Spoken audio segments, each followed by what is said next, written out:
Hello guys, it's winter time and winters are mostly enjoyed for its delicious food. So here Taste Twist is back with another delicious recipe. Just check it out and enjoy the video.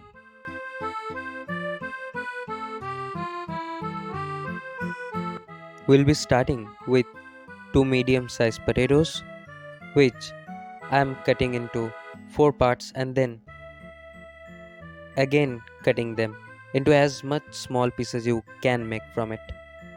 I'll be giving them this shape for easy cooking.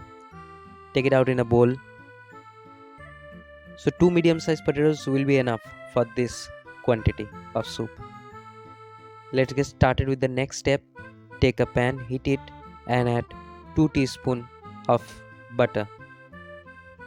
You can use white oil or olive oil, whichever you prefer. Once our butter melts down, here I'll be adding the potatoes which I have cut it before. After adding the potatoes, give them a nice and quick toss or mix, whichever you prefer.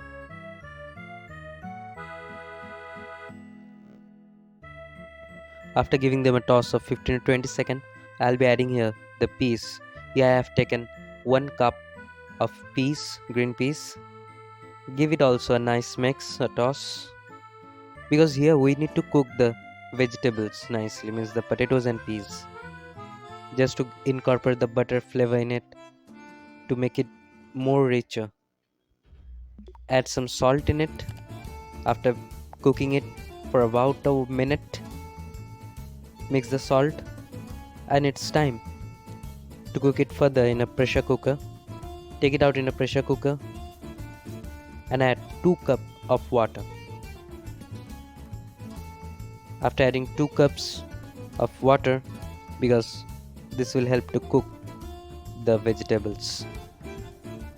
Let's move to the gas range.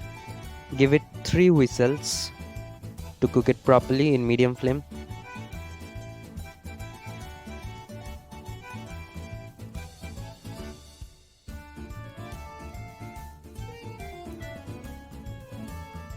Here I am taking out the finished product which needs to be do in a more step.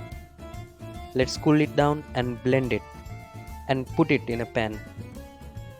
As you can see, after blending it, it's too much runny, not in a proper soup consistency it is. So we need to thicken it up a bit more.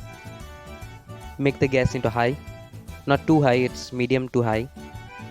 Adjust the seasonings, because keep in mind you have also added salt before while pressure cooking. Add some salt after that, followed by some dried herbs. I couldn't get fresh herb, that's why I'm using it. Add it according to your taste. I'll suggest to add a teaspoon of it. Mix them nicely. Turn off the range. Our soup is ready.